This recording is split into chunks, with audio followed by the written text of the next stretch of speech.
the St. Pete Decides 2011 Candidate Forum, live from City Council Chambers on St. Pete TV, brought to you by the League of Women Voters.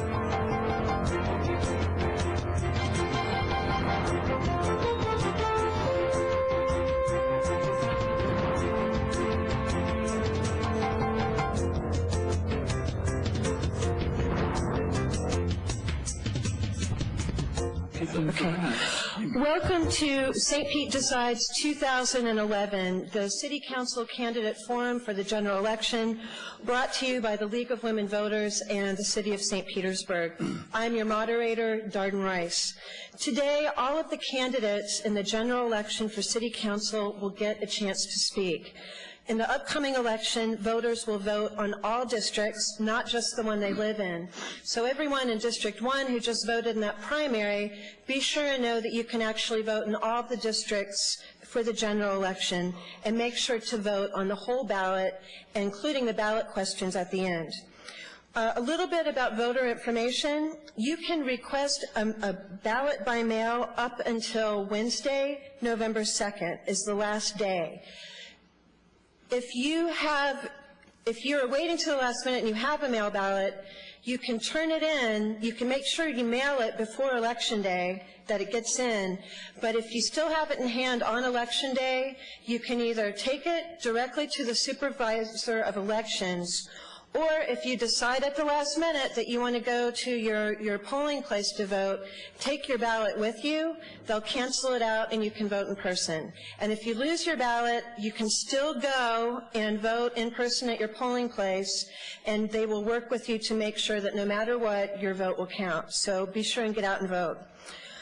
This year, there is a little something different in the election, and it has to do with the District 5 seat.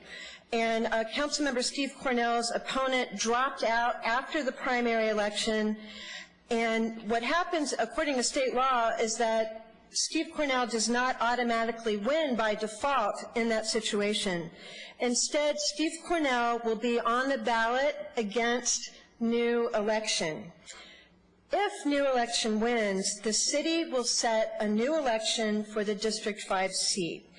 But because Steve Kornell is still on the ballot, Councilmember Kornell will participate in tonight's forum. Here's how tonight's forum works. Candidate order will begin with District 1. Each candidate will be given 1 minute to answer a question. There's no opening statements, and the questions are being selected at random. No candidate will answer every question. Each candidate is also given 2 30-second wild cards to use if you want to answer a question asked by another candidate. The only exception is District 5, Councilmember Kornell will not have wild cards.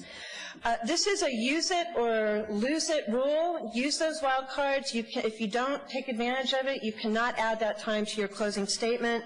Your closing statement is 90 seconds. So let me introduce our candidates, and we'll begin with District 1. We have Bob Kersteen. Good evening. And Charlie Gerdes. Hello, everyone. In District 3, Bill Dudley. Hello, everyone. And Brent Hatley. Good evening. District 5, Steve Kornell. Good evening. In District 7, we have Gershom Faulkner. Good evening. And Wengay Newton. Hello.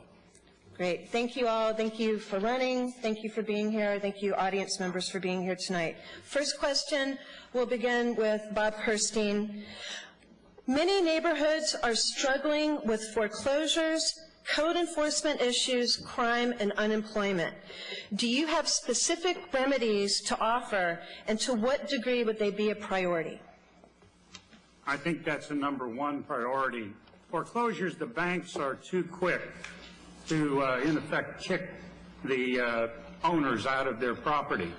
And then it becomes a code problem because the property is not kept up, and if there's a pool there, the pool becomes a nuisance in itself, in that the pool becomes very polluted. I think the banks need to be more lenient on the homeowner. And that also breeds crime.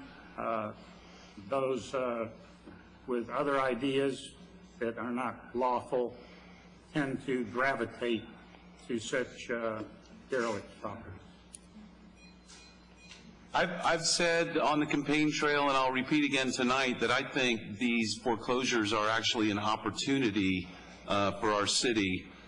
We can take a tragic situation where people are losing their homes and turn it into an opportunity for affordable housing, number one, and also for homeless families, number two.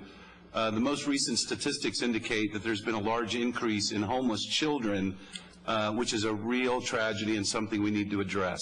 So pointedly, what I would do is get the banks together, have a summit or a meeting with the banks. The banks don't want to be property owners. They want to do something productive with the properties and work with the banks and the realtors.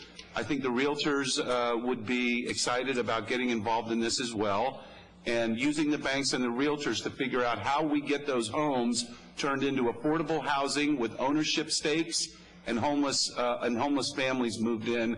That way the properties are not abandoned anymore. Same question.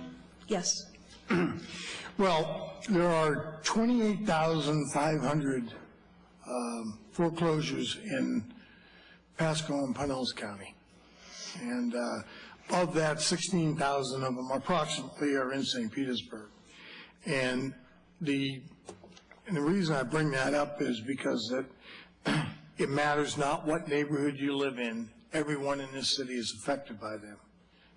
My district, which is Northeast St. Petersburg, we have foreclosures there just as everyone else does. And I think what we need to do, and we kind of touched a little bit on it here, is we need to engage our lending institutions.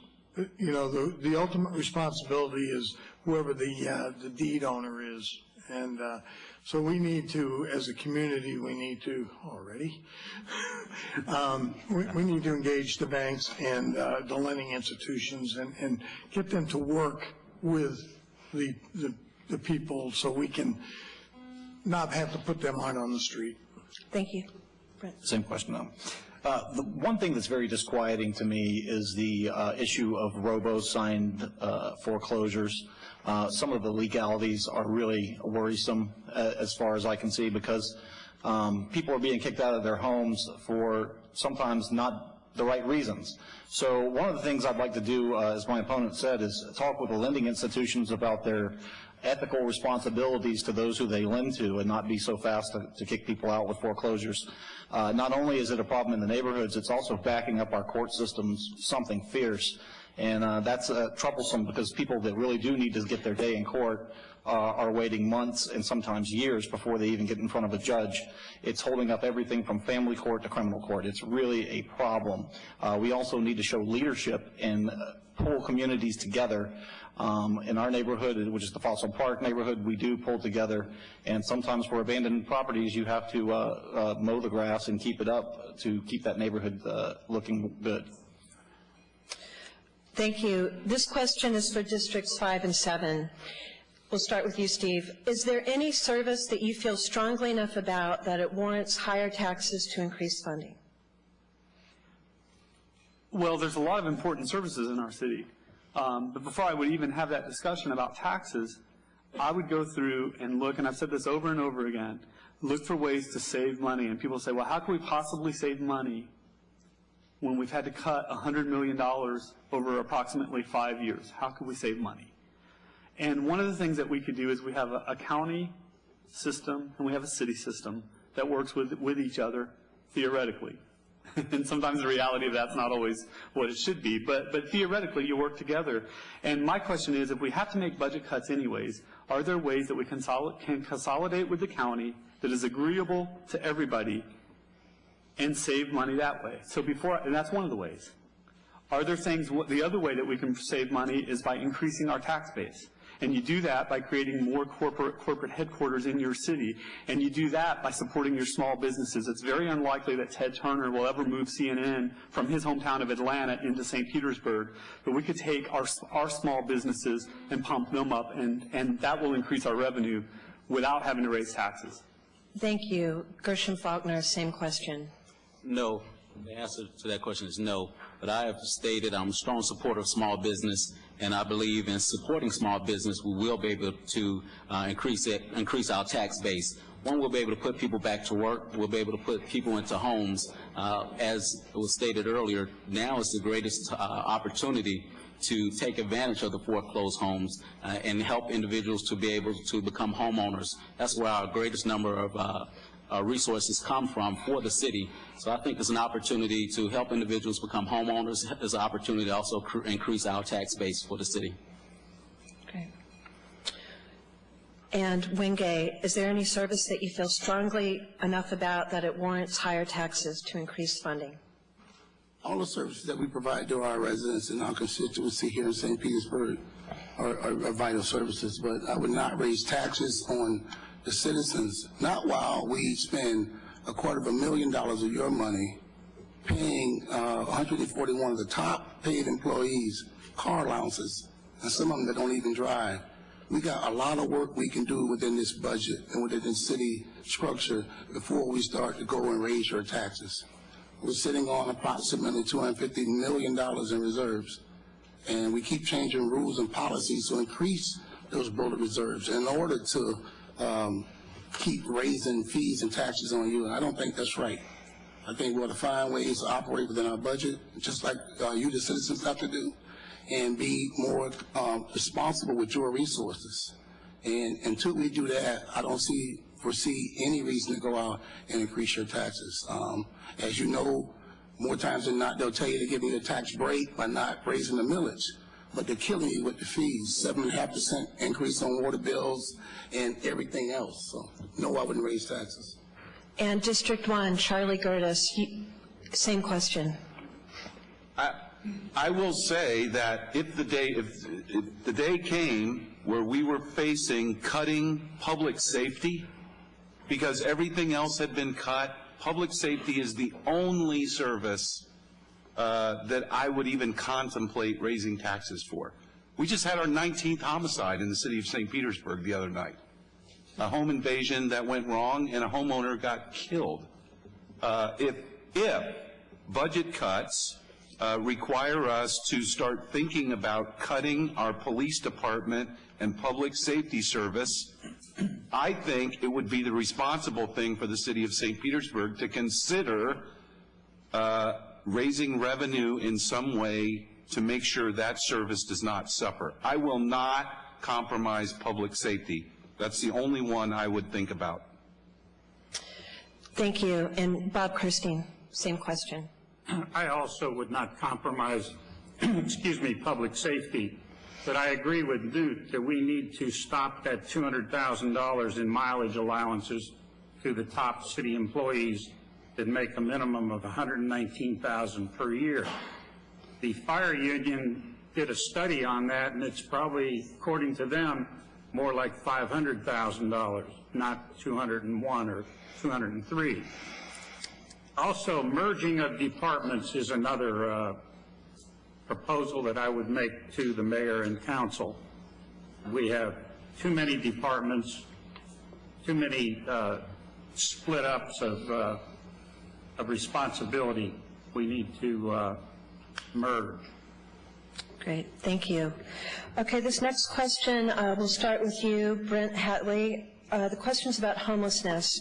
Homelessness is a complex issue. In your estimation, what is not being addressed by the city?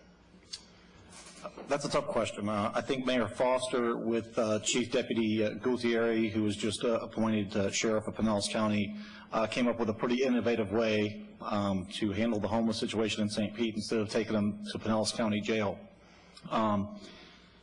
It's a really tough question because back when Governor Bush was in the office, he emptied the mental institutions. So you have two strands of homelessness. You have people that are mentally ill and really need medical help, and you have people that are, some are homeless vets and some are people that just can't work. I do support the mayor and the chief deputy of Pinellas County, who will soon be our sheriff, in getting them into an area that wasn't being used where they can be housed and fed, and I think that that's the way forward. Bill Dudley, what do you think is something that the city's not doing about homelessness?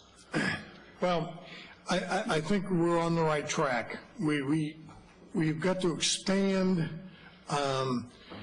the programs that we have out at the homeless shelter. We need to expand by putting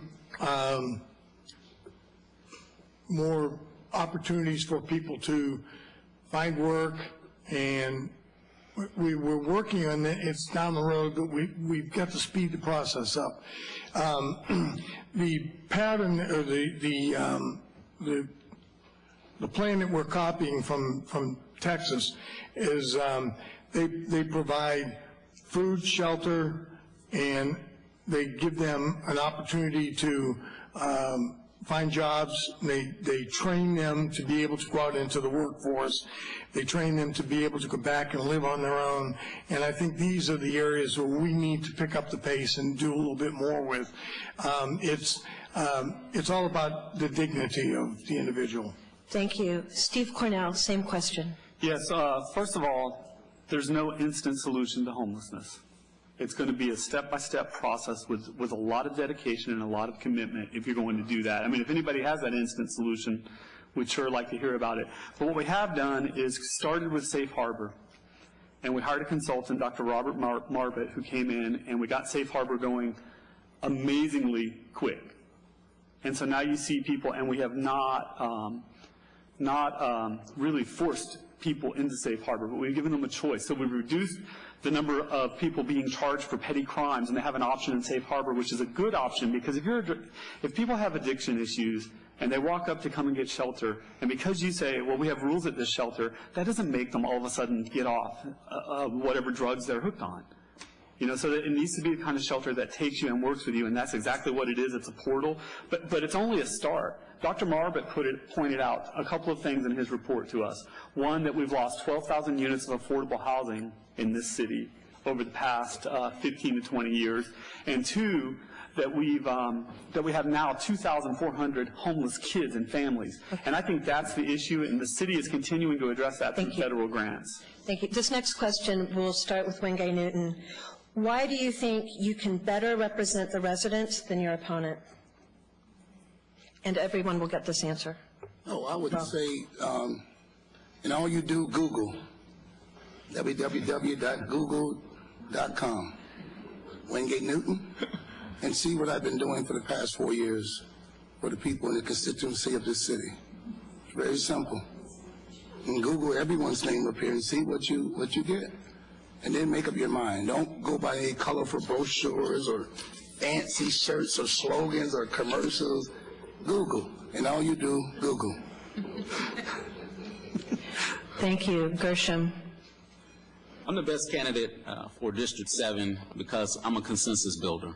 I think it's very important as we continue to face issues and concerns of this city, we have to work together. We see how things are working in Washington, D.C. right now, the inability to work together. Also, just recently, an article in St. Pete Times talked about the issues that the city will face going forward in the next 4 years, that it's going to take consensus building.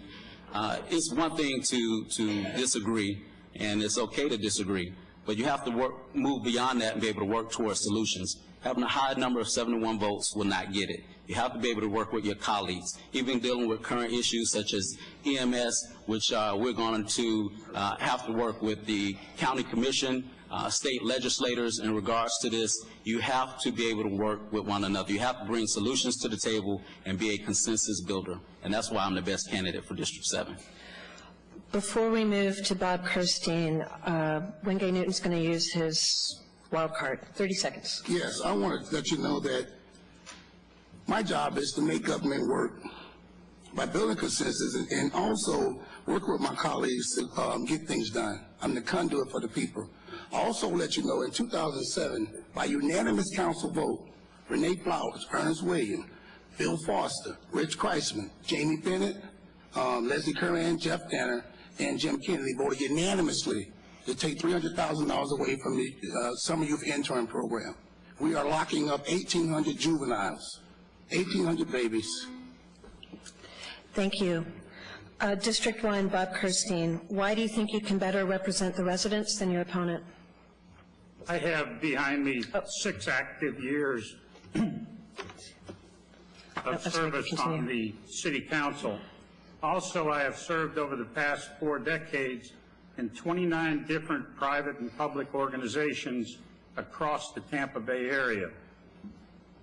Also, including 16 years as a member of the Tampa Bay Regional Planning Council and its chair in 2006, and presently chair of the Agency on Bay Management from 2007 to 2011.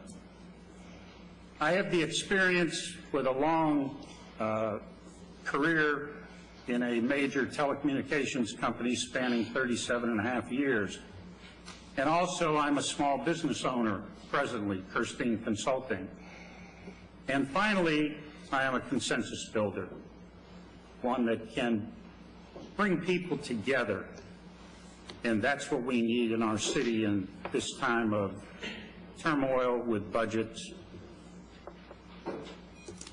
Thank you. Charlie. I believe that I'm the best candidate to represent District 1 on the City Council because I will represent the people. I'm running because I told people that I sensed there was a disconnect, there was disappointment, people were leaving the engagement with the public process because they were so upset that nobody listens to them and nothing seems to get accomplished. And that's the reason I decided to run for this seat. I think that message has resonated. The endorsement that I'm proudest of is the 52% of the vote that I received in the primary in District 1.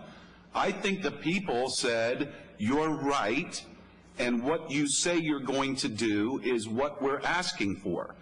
They can count on me to do that, and I will do nothing more than represent their interest and make sure that the city administration is hearing the voice of the people, and not just from District 1, but from the entire city if I'm fortunate enough to be elected. Thank you. Bill Dudley, same question. Well, 4 years ago when I ran, I made a pledge to everyone that I would listen. And I'm happy to say I have a drawer full of call slips and in my desk drawer, and people call me all the time. I'm there for them. I give my personal cell phone number out in my neighborhoods and to anybody else who wants it. I'm there 24/7, partly, because I retired from teaching. It gave me a sense of responsibility to my community, and I love the job I'm doing. I think I'm good at it because, quite frankly, when nobody else listens, I will.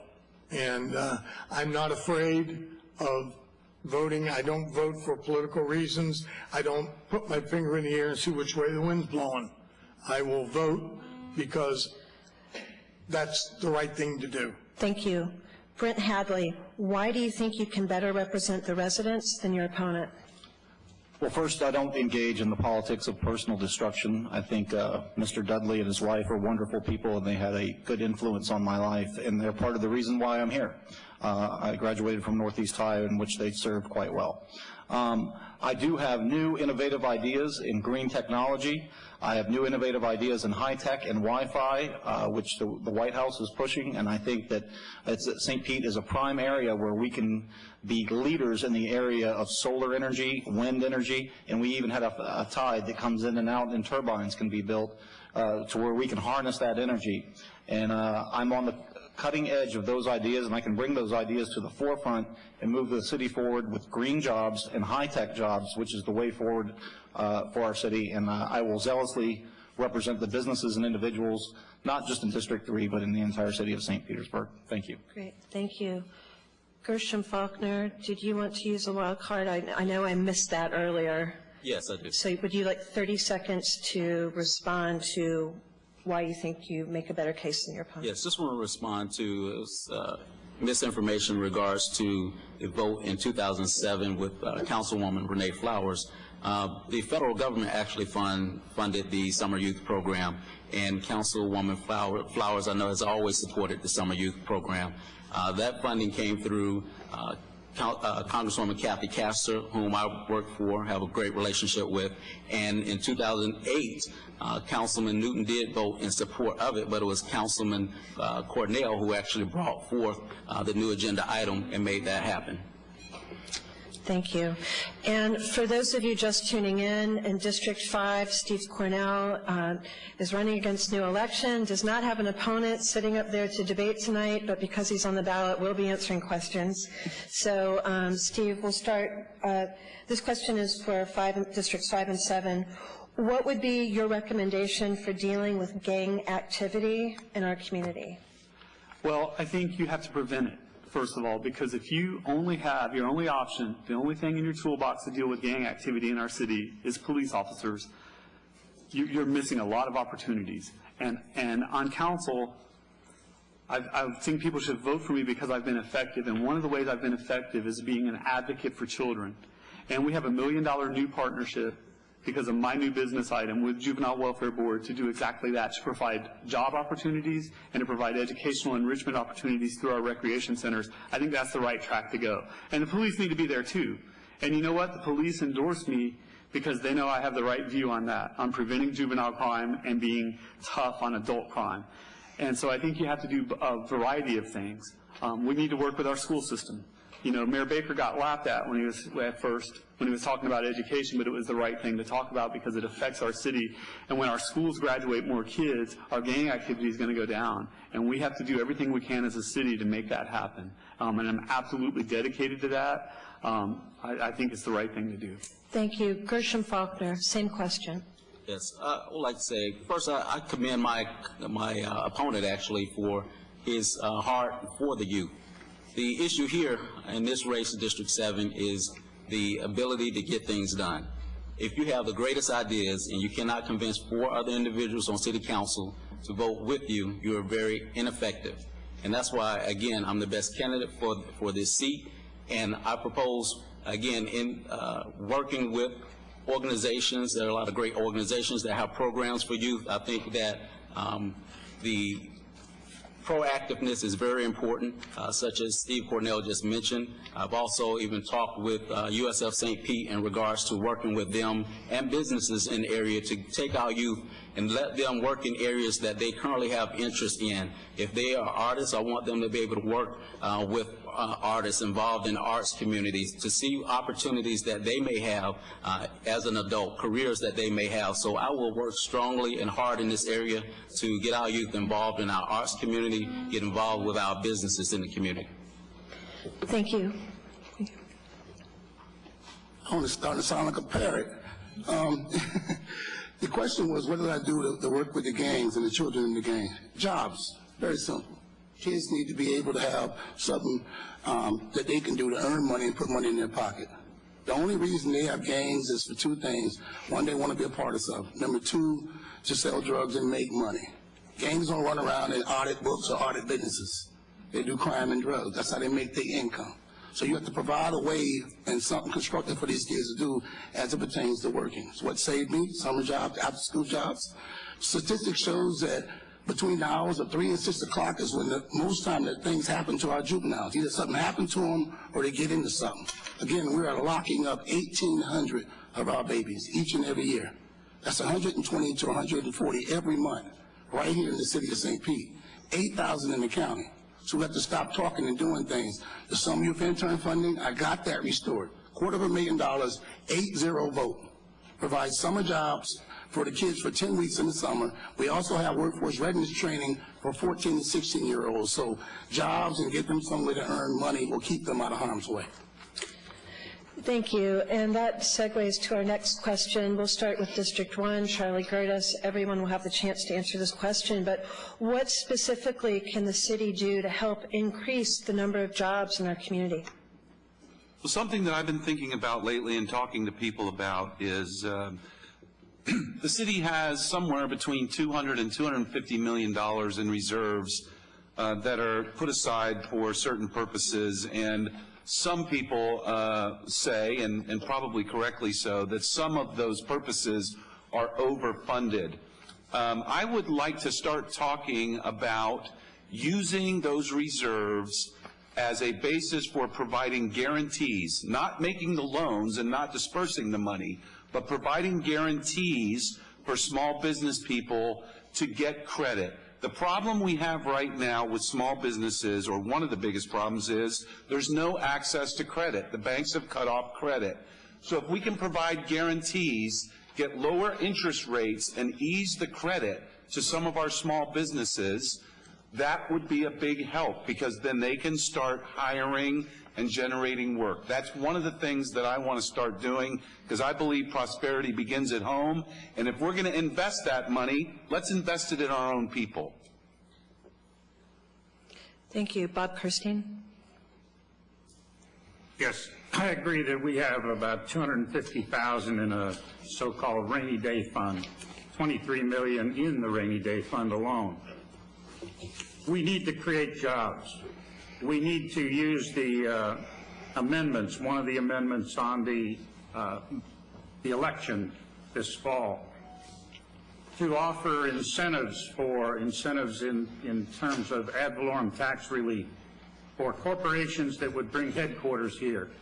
We need to concentrate on marine sciences, manufacturing, and headquarters to come to town and use those funds for that purpose.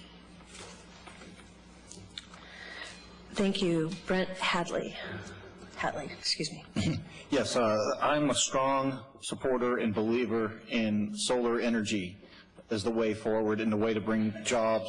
That's going to be the next big boom in this country. It's just a fact. And we in St. Petersburg, everybody wants to pull out their driver's license, look at it. It says the Sunshine State. We need to harness that sunshine. There's the way to do it. I've stayed at a house in California for 8 days. It's the largest freestanding structure in North America that everything runs on solar. So ladies and gentlemen, it can be done. It takes rolling your sleeves up and getting it done in a number of ways. And one of those ways is getting USF St. Pete to start a program for green energy. So we attract the students.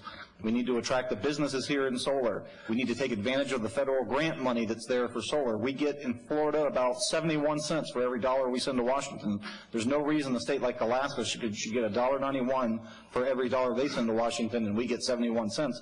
We can circumvent the governor and get some of that federal grant money in St. Pete to create jobs in the area of solar energy and wind energy.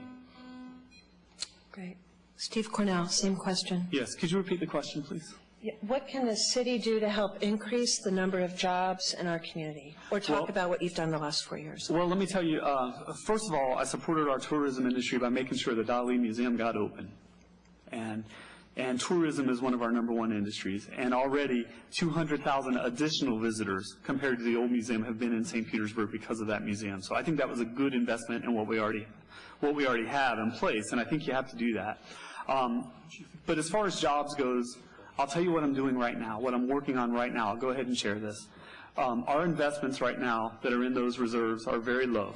They're getting very low interest rates because they're safe investments. I mean, sometimes 2/100ths of a percentage point. It's almost not worth having it. So my proposal, which will come forward in the next 3 months, I'm still fleshing it out, but will be to take some of that money that's already slated to be spent on projects that are already in the queue for several years out and through the penny for Pinellas, pull that money forward, take that money, buy our own debt, pay ourselves back at 3 or 4% interest so we keep our good credit rating, and it pulls up our projects so our construction industry gets a boost right now. I think it's good, sound financial decision and good for jobs and our construction industry, and right now we can get it done now. And I think that's what you have to do. Thank you. And we're actually going to go to a different question. We'll start with you, Wengay Newton. What are your, was there a wild card? Skipped Bill. Oh, I'm so sorry. That's all right. I don't feel the love here. We love you, Coach. Man, we were kidding earlier about the wide-angle lens, maybe.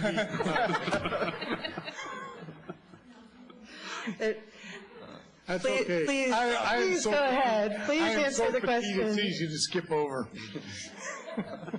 Well, because this is very important to our well-being of our city and the growth.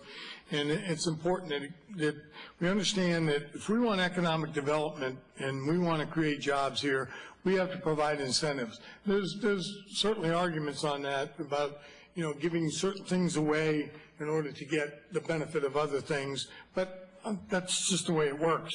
If you have if you're a company getting ready to move into you want to move to Florida, and you're going between a couple of different cities, you're going to probably make that decision on what they have to offer, and it can be in the form. For example, St. Petersburg is great because we have a great educational system because we have 3 colleges, and it gives the workforce a chance to increase their degrees. And we have arts, culture, and we have entertainment. We have all those things, and we have the land to be able to do it. And have I got my stop yet? Yeah. Thank you. Oops. Thank you. And sorry for missing you. Well, you owe me. If your mic doesn't work, then you can get suspicious. Wengay, 30-second wild card. Yes, I think the question was, what could the city do to increase the jobs in our community? And I would tell you, the first thing I do, I would pass a priority hiring ordinance. It would give our local residents first shot at city initiatives and contracts. We spend hundreds of millions of dollars each year, and all we get in return is a finished product. But if we can pass this ordinance, we can put our local people to work. And I think that's what the question was, and I think that's what it's all about, getting these people back to work with the tax money that they spend, that we use to initiate these initiatives and these contracts. Thank you. And actually, the next question goes right back to you, Wengay. What are your transportation priorities for St. Petersburg? My transportation priority is, number one, would be a light rail. But I know that's going to be down the road. I know we're in the process of redoing the Howard Franklin Bridge. Is up for new construction. It's out the north span, and in that they're going to put some amenities in that would allow for light rail. However, in the meanwhile, we need to do BRT, bus rapid transit. We just launched a new line on the Central Avenue trolley that goes from Passenger Rail all the way to the pier, one ride without transfers, to bring people from the beach community to the pier and people from St. Pete out to the beach community. I participated in that ride. It's an excellent opportunity. We've got to find a way to get people out of cars. We've got to find a way to move people and not cars. BRT is going to be the lowest hanging fruit that we can do immediately. And I think that would handle some of the areas like we have way out on the south end. If we get a bus that will travel 2 or 3 miles before it stops, more people will ride it if they can get back and forth. You got to have a great incentive to get people to abandon those fossil fuel vehicles. Thank you. Gershom Faulkner, transportation priorities. Actually, I will agree with what my colleague, my opponent just stated. I will support BRT, bus rapid transit, and also light rail. I've talked to a lot of the current council members who support this, as well as county commissioners. There's a lot of people talking about this across the Bay, even in Tampa. But again, I will use this opportunity to state, I think the importance is we agree on supporting that. The importance is being able to work with your colleagues to bring forth new ideas and not have 7-to-1 votes so you can get some things done. Again, I stated before, you can have the greatest ideas, but if you can't get 4 other individuals to vote with you, it's not going to do you any good. Great, thank you. The same question for District 1, Bob Kersteen. Yes, BRT is a short-term solution, then on to light rail. But when I was chairman of the Tampa Bay Regional Planning Council in 2006, I proposed to Lewis Miller, the executive director of the Tampa International Airport at that time, that he not build the North Terminal and make St. Pete Clearwater Airport TIA West. That would have given the infusion of funds to start light rail from Tampa to St. Pete. That would have been a big factor in getting us on the right road to the future. He scolded me for having even suggested it. And I think also we need to merge airport authorities to make one big one, and hopefully somewhere down the line connect the 2 airports with high-speed rail of some sort. Thank you. I fully support light rail and BRT. I would say that we need to work hard to make sure that light rail gets to South St. Petersburg, because right now it's proposed to stop in central St. Petersburg, and we do need to make sure that light rail gets to South St. Petersburg so those neighborhoods are served. I want to point out now, these are important priorities, but you need to understand also that PSTA has been raising their millage rates in order to support these things. So there have been tax increases, but I think they're prudent investments. But you need to be aware of that. Nobody's doing it without raising revenues. So, but listen, I think the other thing we need to do is we need to make PSTA buses, the regular buses, something that someone, instead of saying, are you kidding me? I would never ride the bus. They just bought 8 new buses. They're making some investments. We need to make the PSTA regular service something that somebody said, my car's broken down, I'm going to take the bus and I don't have a problem with that. So we need to work on the regular bus service too. Great, thank you. Bill Dudley. Do you have any proposal in mind to help strengthen and promote the arts in St. Petersburg? Oh, absolutely. I sit on the art funding committee, and we've just hired a person, and let me get the right. We've changed name 100 times. We have a arts. What is it called? The arts commissioner? Arts. Anyway, he's going to be out fundraising, and we're trying to get an endowment set up for the arts so we can, make this long term. Right now, the problem is that we get short-term funding, and when it goes away, then we have to stop and resupply the money, and so we're trying to do something long-term, and we just hired this person, and John Collins, who will be the person in charge of going out soliciting money and trying to build our fund. Thanks. Brent Hatley. Well, I believe lots of things are art, not just traditional approaches to art. I do believe, because I've made a great living at it, music is art, public speaking, comedy, things like that are art. And I think it's an area where we can look to make money as a city. It's an area of non-traditional revenue. I would love to see the city bring in some big national acts and have concerts and festivals here where we can make some money. Councilmember Kornell brought up at one of our last debates, the Tampa Sports Authority made $1 million by bringing in Kenny Chesney. We can do things like that. And right now you can get these acts for pennies on the dollar, and you can make money for the city without raising taxes and supporting great art like music. Great, thank you. Steve Kornell. Yes, well, first of all, I completely support the arts, and if you asked any of the agencies around town, go ask if Steve Kornell supports the arts, and they'll tell you yes. But I think, and I think we have a great art scene, but I think the thing that the piece that we could add to that is our young artists, our young adult artists who are emerging. I think we can do a better job with them. I think we can give them opportunities to have a chance to do public art. And we have a lot of regulations to our public art process, but they would exclude someone like Salvador Dali because he had never been exhibited in a museum or a gallery or certain galleries. And I think we want to take those Salvador Dali artists and promote them when they're young. The other piece that I believe we can bring in is music. Austin has an amazing music festival called South by Southwest. We are ripe.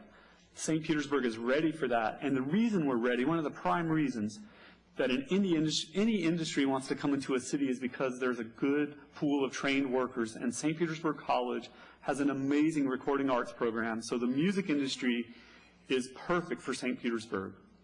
Great, thank you. Gershom Faulkner, same question. Yes, I too 100% support the arts community. I'm looking forward to serving District 7 and working with the St. Petersburg Clay Company, which I went to visit and talk with them. They are interested in partnering with the Boys and Girls Club that's right down 22nd Street. Also, I want to collaborate them with Deuces Live, which is the 22nd Street Business District, and also even with Central Avenue Business District. And as I stated earlier, I'm a strong supporter of small business, and this is a major component of my priority in regards to working with the arts community. I believe that it's important to build upon things that we already have in existence, and the arts community is a major part of our city. I think they're doing great things, and I would like to continue to work with the arts community and involving our youth, as well as helping them and their businesses to grow so that we can get others involved, even employment through that area as well. Great. Thank you. Wengay Newton. Continue to fund art. Voted yes, unanimous, well, it wasn't unanimous vote, but we voted yes, $2.5 million for the Dudley to complete it on time. Another $176,000 for the Dudley to relieve them of certain impact fees they were going to be faced with so they can operate, and not be in the red.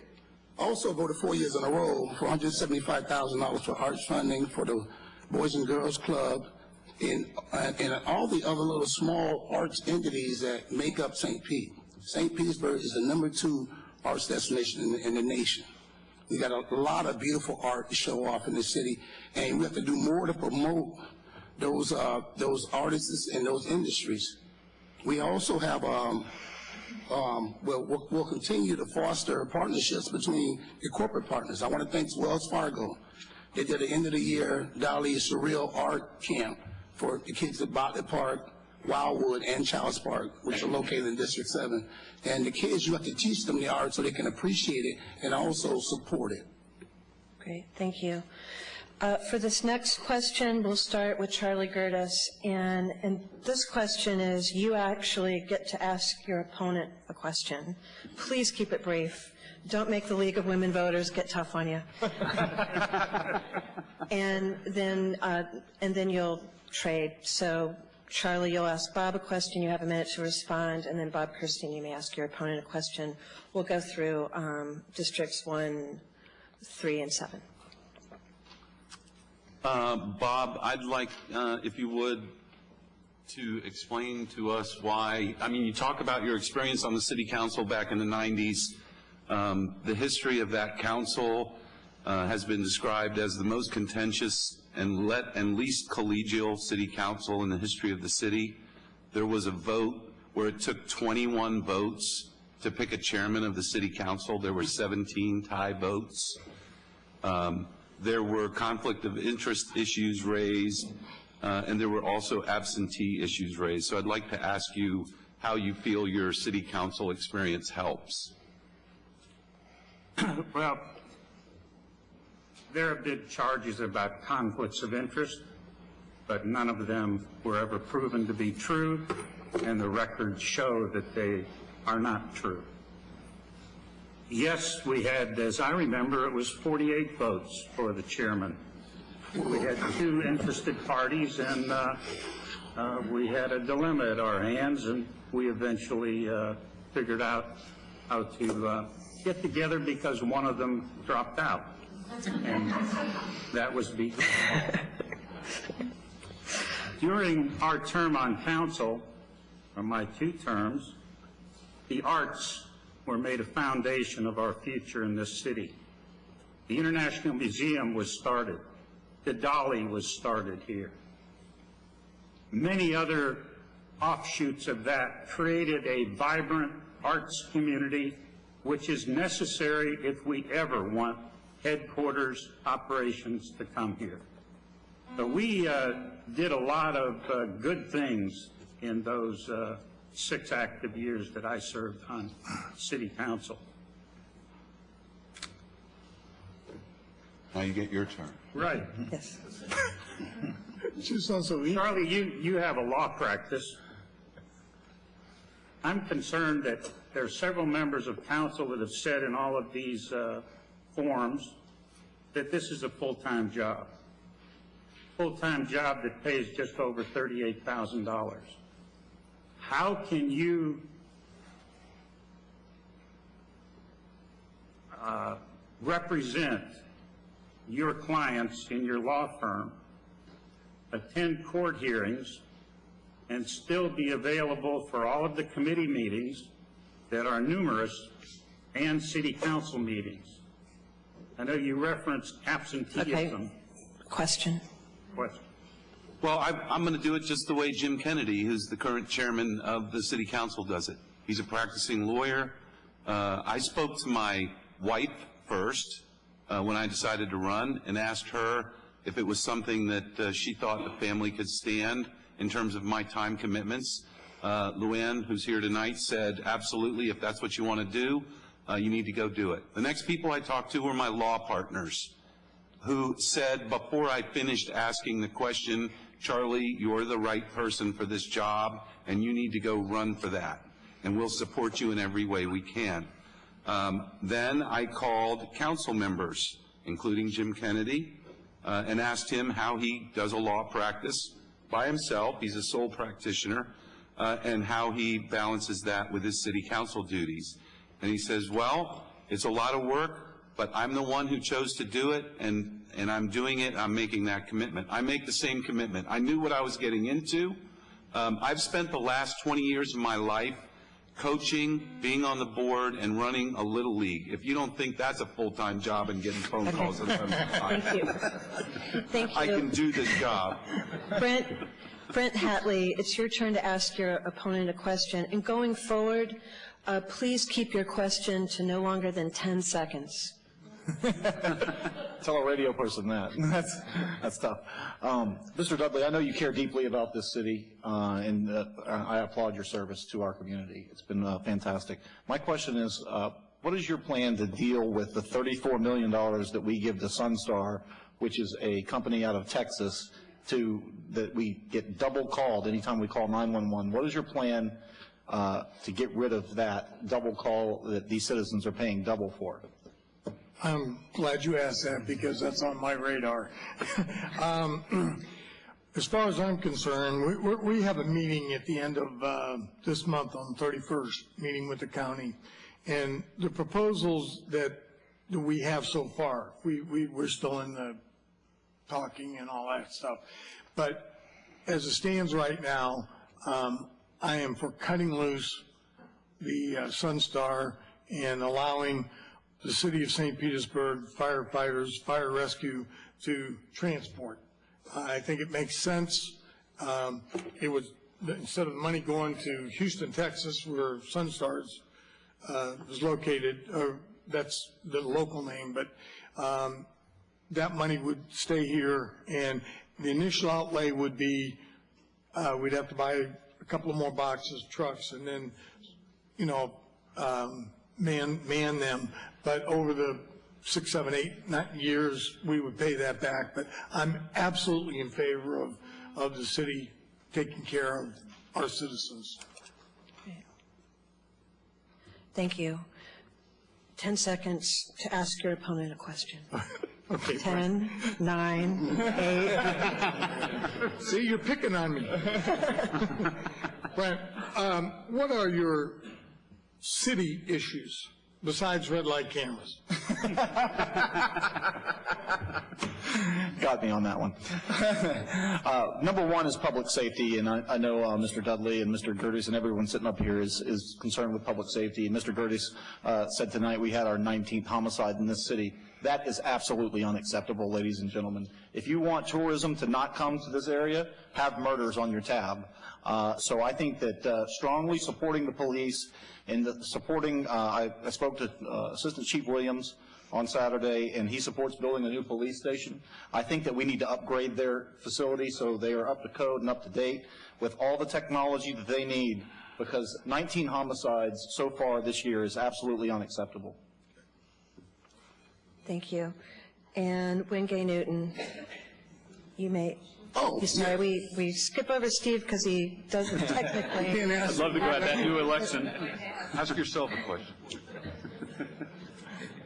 Well, I'm endorsed by the West Central Florida Federation of Labor, St. Pete Times, Florida Professional Firefighters, and the St. Pete Firefighters Local 747. Mr. Faulkner, you were endorsed by the mayor. will you vote to remove that perk of $250,000 for a car allowance for 141 of the top paid employees? Well, first, I would like to look at I know they're doing a study looking at the results of that. I believe that individuals who actually need the perks in regards to refunds on transportation deserve it. No, I don't. I wouldn't support it across the board. I don't think everyone needs it. I think what the mayor is doing currently, which I did talk to him about, is taking a look at, across the board, who needs it. There are some individuals who are not using it, and we should take that away. So those individuals who definitely need it, I do support that. Thank you. Kudos. Your turn. And yeah, Gershom, you may ask your opponent a question. Mr. Newton, not only myself, I think voters will want to know, and you're very proud of your 71 votes, how do you feel this is beneficial to your constituents in District 7 and the city as a whole? I can answer that. I know you keep harping at it, and that's a good parent reply. But 7-1, when I vote against anything I don't believe in, it's for the people. Government is for the people, by the people, and for the people. You should not nod your head and go along for the sake of going along. The demolition of the pier, I'm the only one stood for that. Someone has to stand in the gap for the people when it's not popular. That is a tough part of this job. It was a popularity contest. We have a lot of 8-0s. But however, I did garnish an 8-0 for restoration of $250,000 to the Summer Youth Intern Program, St. Petersburg money for St. Petersburg kids. Hopefully, to slide that tide of 1,800 juveniles being arrested and providing them opportunities so they can realize their full potential. Also voted to fund $2.5 million to the Dudley. And also voted 7-1 originally against giving away the sidewalk. I believe that being sworn and to uphold and defend the Constitution, giving away a sidewalk at the Bay Walk if someone can't demonstrate their First Amendment right was wrong. So here's your answer to my 7-1, and I get to sleep at night. Sleep during the day too, but that's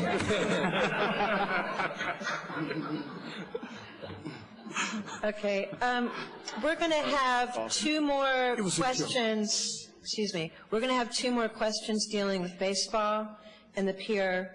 And just to give you a sense of how much longer the forum will go on, after those two questions, we'll go into lightning round, yes or no, and then closing statements. And I'm telling you that because we have two more questions, and a lot of you have not used your wild card, so just a little reminder that you have this opportunity. And baseball and the pier are two big issues that voters really care about. So I'll start with Wengay Newton, and we'll just kind of work down the forum. But 1 minute response. Please talk about your thoughts about baseball, what you would do to keep the Rays in St. Pete, your comments and perspective on the job that Mayor Foster's doing, and let the voters know what you think about baseball in St. Pete. It's an open-ended question. It's an open-ended question. Talk about the mayor and baseball in 1 minute? You have a minute. I can do that. I can do that. I feel that baseball is a vital entity. A lot of people sufficed a lot. The taxpayers of this city spent $209 million for construction of Tropicana Field without having a vote on a referendum.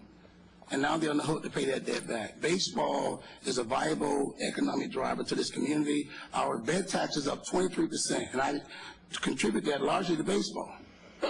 I do. And my plan is somebody smarter than me want to spend $400 million to build a baseball field on the waterfront.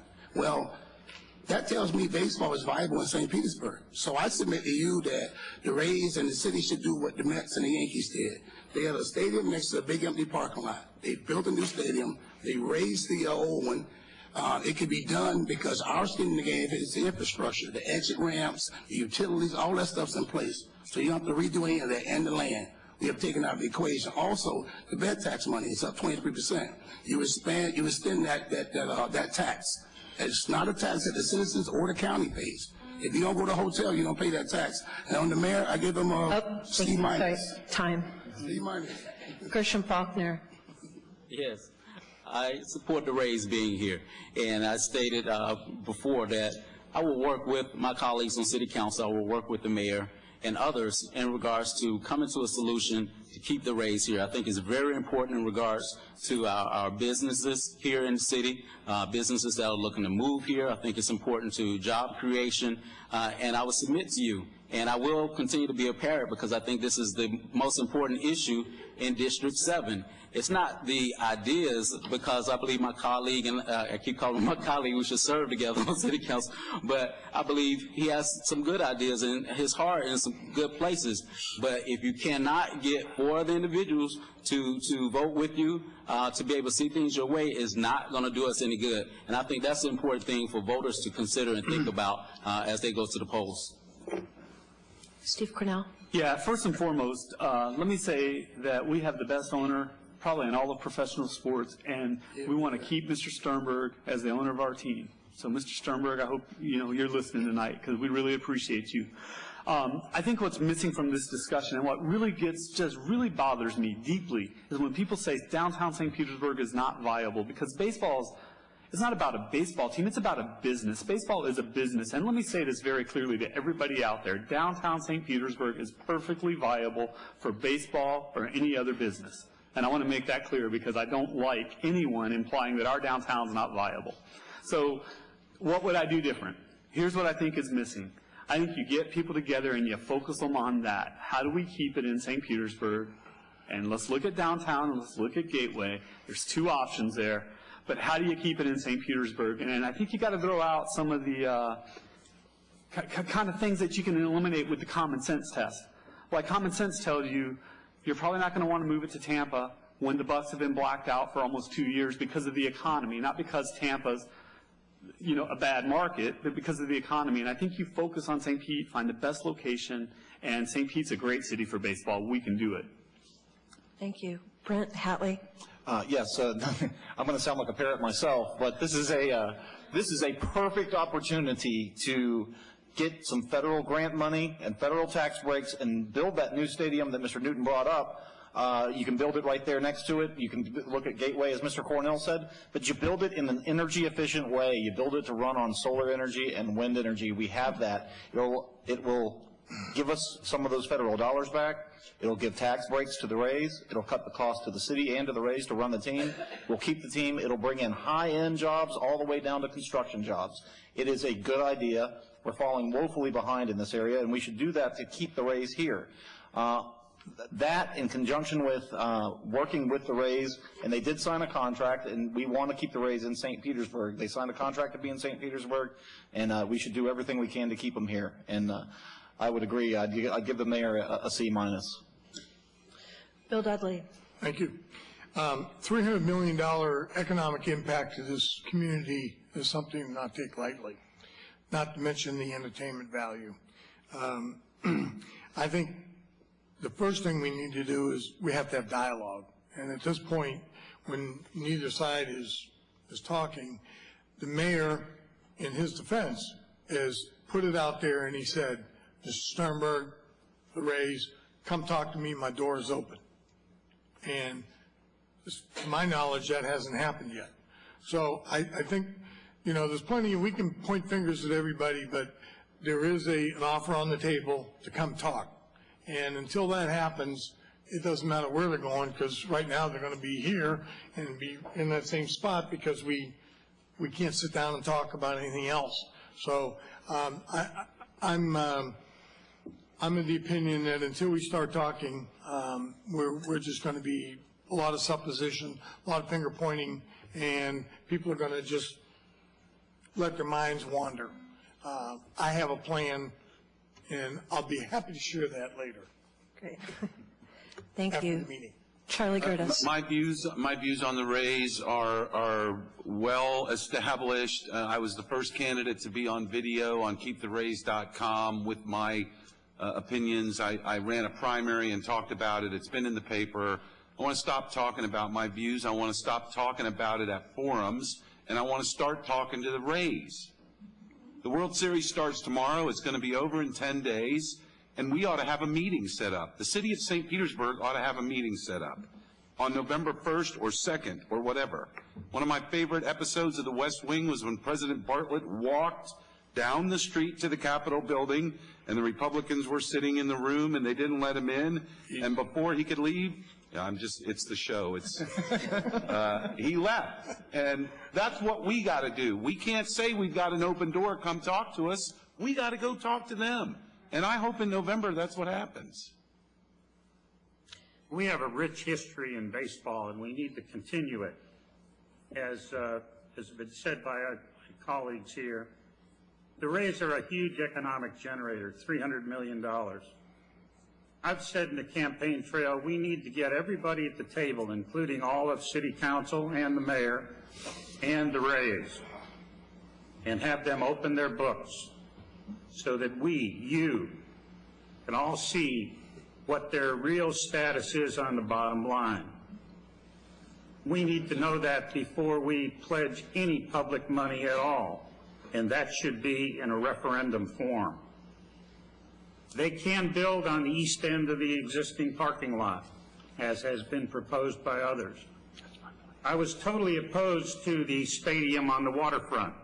The waterfront is ours. It's public property. To remain that forever.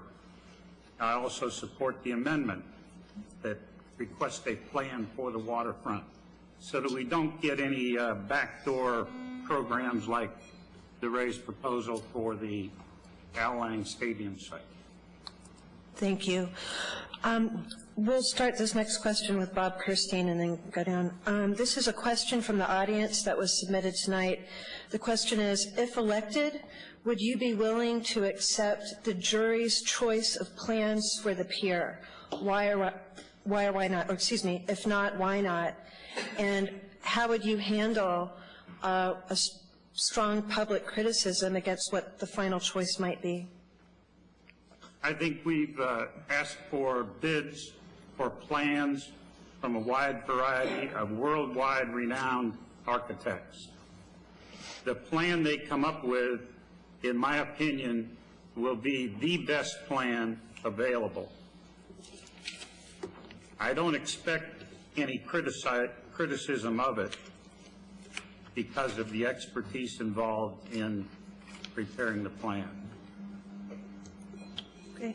I agree with Bob. I don't anticipate that there will be any outcry against the result that the jury picks. If there is, I think that'll be a huge disappointment. I just don't expect that. The only way I'd vote against the jury selection is if it doesn't meet the budget constraints. I've said that I think what we ought to be doing is making sure that whatever design is picked, it doesn't budget all of the money. I think we should budget for the pier $35 million or $38 million, something short of the $45 million, because every construction project that's come into my office, of course I'm a litigator, but every construction project that's come into my office is over time and over budget. So I think a smart thing to do is to make sure that what we plan to spend is short of what we have, so that we've got some give there. The only way I'd vote against it if it's not inside the budget. Thank you. Bill Dudley.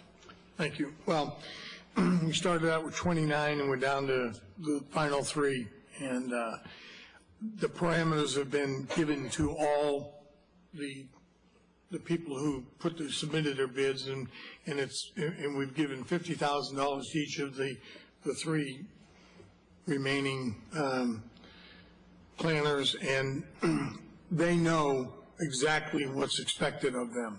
And if they do not meet their criteria, then I certainly would not be in favor of it. But I don't think that's going to happen. These guys are pretty smart. They know what's going. Early on in the process, we were kept abreast of what was going on, and they know exactly what we're looking for. And I think as far as backlash, I will just tell you that I never say, never, because there's some people, as the story goes, somebody will complain, and the guy's getting ready to get hung, and he's going to complain because it's a new rope. I think somebody will be there, but I think overall we're all going to be satisfied with it. I'm going to have to see what the plan is before I support it, and I'm going to have to go through it with a fine-tooth comb in some great detail. And if there's people there to criticize it, and they're citizens of the city that are concerned about it, I'll listen to their criticism and take it into consideration. I think that that's what city council's here to do. We're here to listen to the people we represent. And I know that they've gone from 29 down to 3, and they know what's expected of them, but it seems to me that a lot of projects that are contracted by the government don't go the way the contractor promises. And I think that we need to make sure that the plan spells out in clear terms what is expected of them and the penalties if it's not met. So it would take me actually seeing the plan before I'd say I support it or I don't, and I welcome any and all criticism if I'm elected. Yeah, well, first of all, let me say there's a very good reason why the city council should never abdicate its authority to anybody. And here's why. When they brought this forward, I would have voted no if they weren't able to answer this question. I said, is council able to vote on it? And they said yes, and we have the authority if there's issues. And let me give you 2 examples. The Tampa Bay Estuary Program has spent years trying to restore seagrass beds in Tampa Bay. If we're going to create a dead zone out there, if we build something nice and artistic and beautiful, but it creates a dead zone in our bay, I will vote no. That's the wrong thing to do. We need to keep our environment first and foremost. If it goes way over budget, I will vote no. That was written into the specs. But if they come back with a $100 million pier, they're going to get 100 million no's from Councilman Kornell. It's a no. It's a $45 million pier, or it's a no from me. And I think those are some of the reasons. I'll give you another example. Some of the early conceptual plans involved renourishing, expanding the beach out there. And so I took a walk out there, and it doesn't take an expert to figure out those waves are coming really hard and banging on that seawall. So if you expand that beach, and it now takes $2 million a year to re-nourish the beach, that's going to be another no from me. So there's a lot of reasons why we might vote no. Thank you. Gershom Faulkner. I support what the council has done thus far. I think it is important once it comes back to look at the detailed plans. Something that I would also want to take a close look at is monitoring the budget for it. If the budget does exceed what is planned at this point in time, I do have plans to help bring some resources to the table to help with that. Again, I think what's real important here, if citizens do not agree with the plan and there's an outcry in regards to that, to be able to not only speak out to it, but be able to work with your colleagues to work towards resolving the problem. And again, I keep saying that's going to be an important issue here in District 7, someone who can work with their colleagues towards a solution. I think that voters are going to want to not only be heard, but something to happen. Wengay Newton. The democratic process. The people of this city, 250,000 people, 160,000 registered voters, never got an opportunity to vote because they put us up here as their elected officials, and we chose not to have a public hearing in this council chambers to hear their concerns. Well, I have no quorum for the design committee, none whatsoever. I think all 3 of them are pillars and they're experts at what they do. My quorum is with the people not having to say in the vote. As you know, I was 7-1. That's one why I stood in the gap, because you never should fear the outcome of the vote. I think if you sit up here and ask people to vote for you, and you're not going to allow them to vote on the pier or the old Tropicana or the new stadium, I think that's criminal. And that's being a major hypocrite. You should never silence the people. They should be able to vote. The pier is slated for $45 million, but no one of these expert engineers, nobody can answer a basic question for me. If you're going to start with a new slate, how much would it cost for demolition? Because that amount comes off that $45 million. So Mr. Gerdes is right. You're going to be around $35 million for a pier. Thank you. Okay, we're going to head into the lightning round questions. We're going to start with Bill Dudley. The answers are yes or no.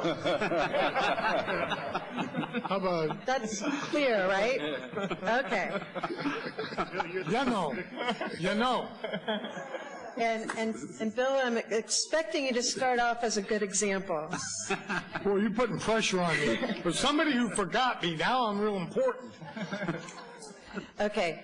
Do you think the city needs to build a new police headquarters? Absolutely. Oh, excuse me, yes.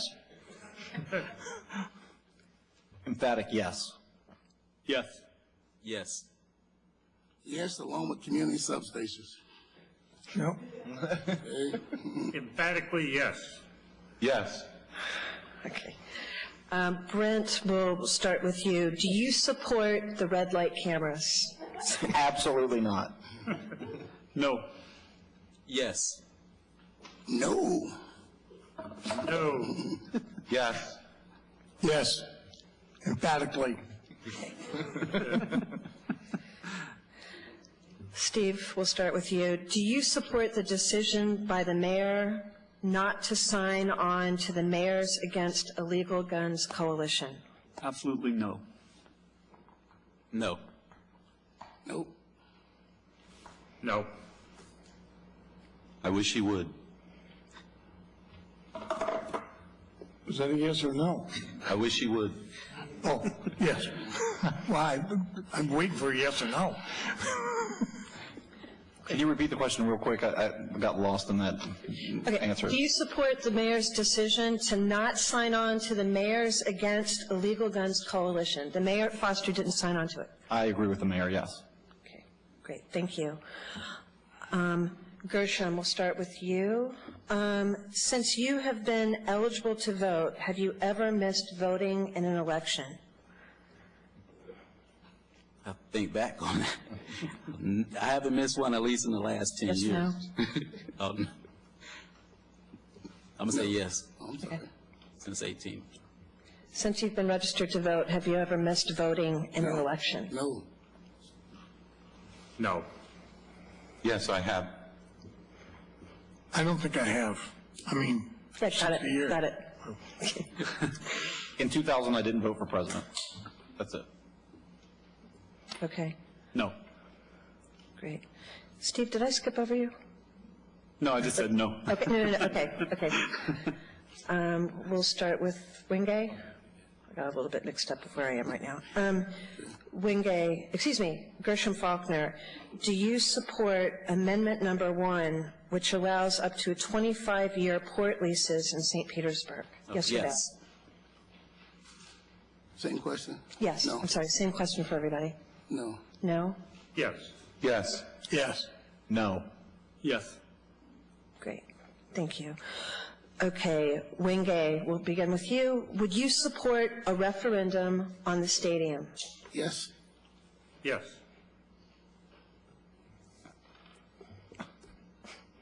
I mean, does that mean a new stadium somewhere else, or what does that mean? Yeah, that's a tough. Same question. Yes, if it involved more taxpayer money. Ditto. No. Yes. Okay, Yes. great. Bob, we'll start with you on this next question. Do you support providing benefits for domestic partners? Yes. Yes. Yes. Yes. Yes. Yes. Yes. Great. Charlie Gerdes, we'll begin with you. Have you ever taken public transportation in St. Petersburg? Yes. Yes. No. Yes. Yes. No. Great. Okay. Last one. Bill Dudley, do you support Occupy St. Pete? No. Yes, I support everybody's right to protest. Yes. Yes. Yes. No. Yes. Great. Okay, thank you. So now we are going to go into our closing remarks. So, Wengay Newton, we will begin with you, and we'll move down going this way, and we'll end with Bob. And you have 90 seconds. Okay. Well, first of all, I want to thank everybody that came out and weathered this storm to come out and participate in this democratic process. I think it's appreciated, and I appreciate also the people watching. Also, I appreciate the League of Women Voters. I've been on council 4 years, working hard for the people, working hard. And I ask for your prayers, your support, and your vote so I can continue doing this either by mail or November 8th. I also want to recognize my lovely wife of 21 years who's out in the audience. Hey, baby. And her birthday's Friday, so happy birthday. when you go to the polls, before you go to the polls, do your homework, do your due diligence. Don't listen to anybody. And all you do, Google. And all you do, Google. www.google.com. Then make up your mind. And you'll see who's been fighting and advocating for you, the people. I believe in democracy, by the people, for the people, and the people put me here, and I will represent them with every breath in my body, and I can rest good knowing that I've done that and not sold you out or traded you out for some self-benefit or self-gain. That is not what this is about. The people sent me here to fight and not to make friends. I have plenty of friends. They borrow money and want you to move furniture on the weekend. Plenty of those. So I will continue. In a strong mayor format of government, you have to know that the government, when you get the mayor, that strong absolute power absolutely corrupts. The only check and balance is this council. The only check and balance. So if we sit here and bobble our heads for unanimous votes just to make somebody feel good, I think we've done good injustice. So vote for me. Time. Thank you. Thank you. I want to take this opportunity to send my condolences out to the Weldon family in light of the tragic death that just took place. I also want to thank each and every one of you all for coming out this evening again with the weather as it is. I served my community for a number of years, first in the Marine Corps, then as a legislative aide with the state representative from here in St. Petersburg, and then with Congresswoman Kathy Castor as an outreach director. Looking forward to continuing to serve this community. I believe I bring forth the experience. Again, I think the important thing in this election is who will be effective as a councilman for District 7, who can work with other council members to continue to move this city forward. My colleague has stated earlier he's proud of his 7-1 votes. Again, I say to you that is not enough. That's not going to get it. I think our voters want to not only be heard, and again, I agree with my opponent in regards to Googling information, looking up information, look at the city votes, see who brought forth new business, who has been able to be a consensus builder and bring other individuals to the table to get things done. I think my opponent has been very ineffective in that area, and that's an area that I have expertise in. I've been hired to do that. Again, working as an outreach director, working with in other areas, I've been brought in to do that, and I would like to serve you. Thank you. Thank you. Steve Kornell. Yeah, thank you. Thank you to the League of Women Voters, and thank you to all of you for being here tonight, and thank you to all the citizens of St. Petersburg. I think you should vote for me because for two reasons. One, I listen, and I hear what you have to say, and two, I'm effective. And keep in mind, I've had less than even a term so far. But I think the way to judge a candidate in their second run for office is by what they said they were going to do the first time and what they actually got accomplished. And I told you that my #1 issue was public safety. And we have, I also told you I'd work to prevent juvenile crime. We have $1 million new partnership with the Juvenile Welfare Board aimed at exactly doing that. The police officers endorsed me about over a year ago in September. They endorsed me before I had an opponent, while I had an opponent, and after I had an opponent because they know I support them. The other thing I told you, the #2 issue I talked about the entire time was bringing in new jobs. And I'm working tirelessly to do that. One example is the Dudley Museum. 200,000 new visitors to support, not because of art, because of support for our tourism industry. The chamber endorsed me and the realtors endorsed me because they know I'm good for business. And when we do things that are good for business, we create jobs that's good for our entire community. I told you I would stand up for the environment. I told you, and one of the #1 things I talked about was curbside recycling. We now have curbside recycling. That's the kind of results that you'll get if you give me another 4 years on council. Thank you very much. I'm honored to serve, and I'm humbly asking for your vote. You can go to my website, www.votekornell.com. Thank you. Brent Hatley.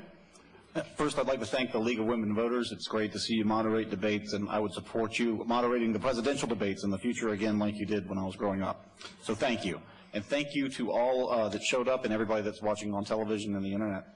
I think I would serve you well. I learned how to serve in the United States Marine Corps after graduating from Northeast High School here. They taught me what it is to serve the country. And the way I remind myself of that that is I've got a band I wear on my left hand that says "Do not cede to evil" in Latin, and I wear the band of Specialist Pat Tillman on my right hand. And the reason is he sacrificed millions of dollars to serve our country. And I'm reminded of that. I remind myself of that every day, that money is not the end-all, be-all in life, and serving your community is a good thing. And I applaud my opponent and his family. They have been fantastic servants for our community. And I'd like to serve the community and represent District 3 and the city of St. Petersburg and move forward in areas of green technology.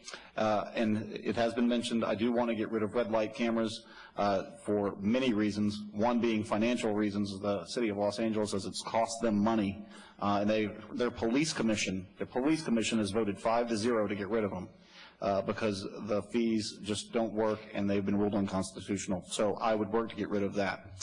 Other than that, thank you for showing up this evening, and you can go to my website at Hatley4council.com. That was meant as a joke. Yeah. Bill Dudley. Thank you.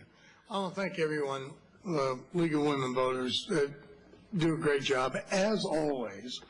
And I would like to particularly thank my wife coming here to support me. And this is a tough job, but you know what? I've enjoyed absolutely every minute of it. I've considered myself a people person. I did, 38 years of public serving and teaching school, and I just carried that over to the government level. And they say about government, keep it local, and I really can see that. This is where it's done. And I think I'm very qualified. I'm a great listener. I made 2 promises when I ran 4 years ago. One was to do something about the flooding in Shore Acres.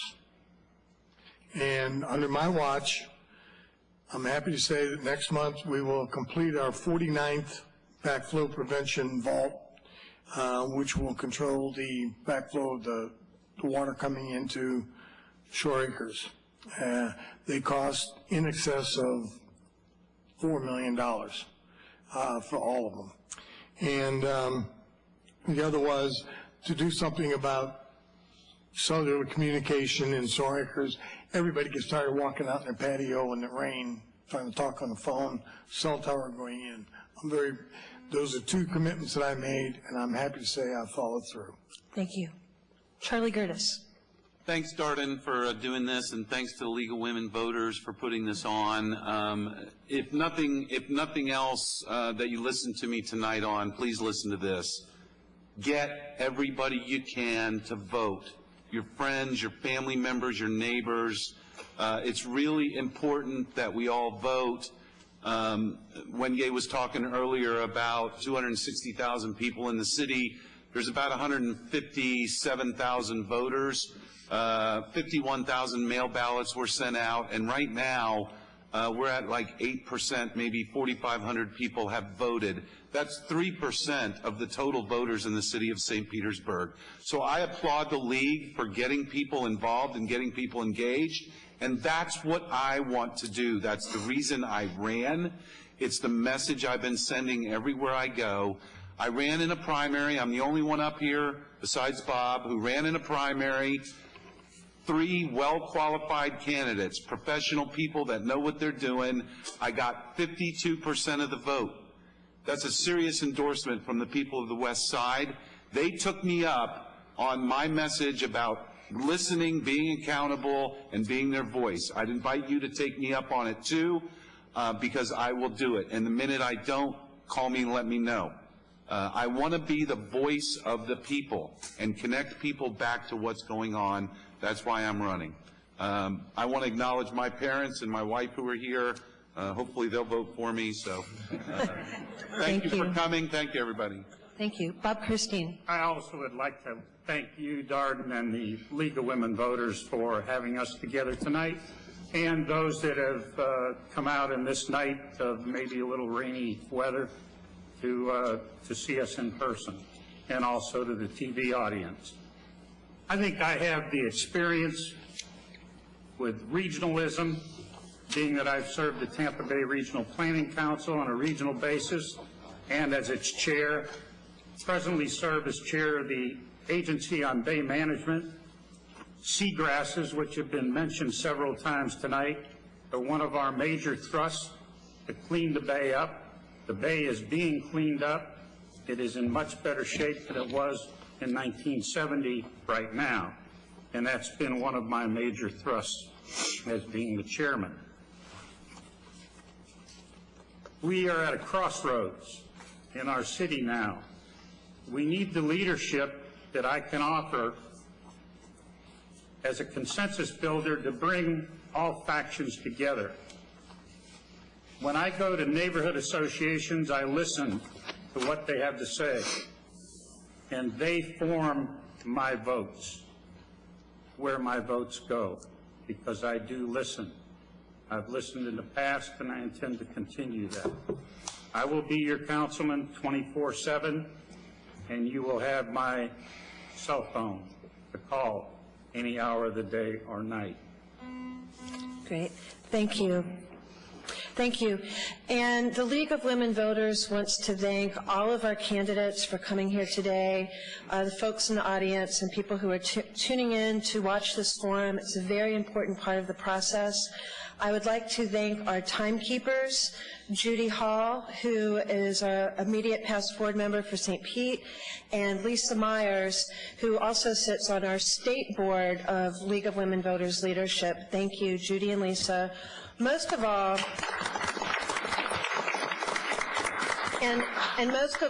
a big thank you to Mary Berglund, who is our Voter Services Chair, doing these forums. It's overseeing a lot of small details, and she makes it look easy, and sometimes it's not. Thank you, Mary.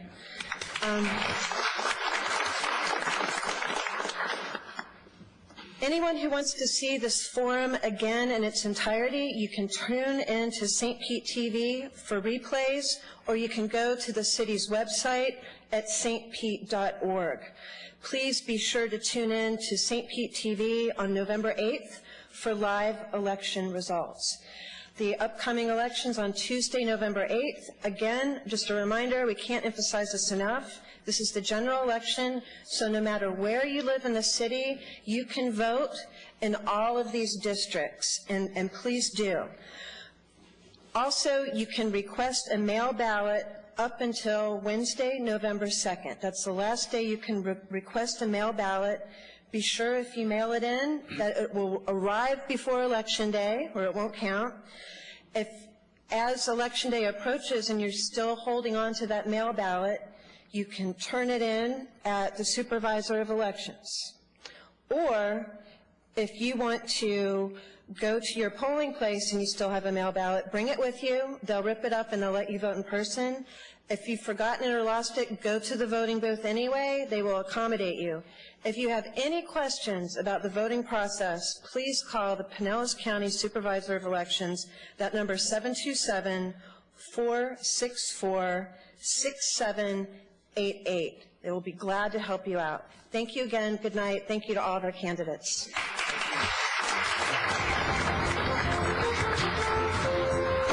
Dismissed.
News.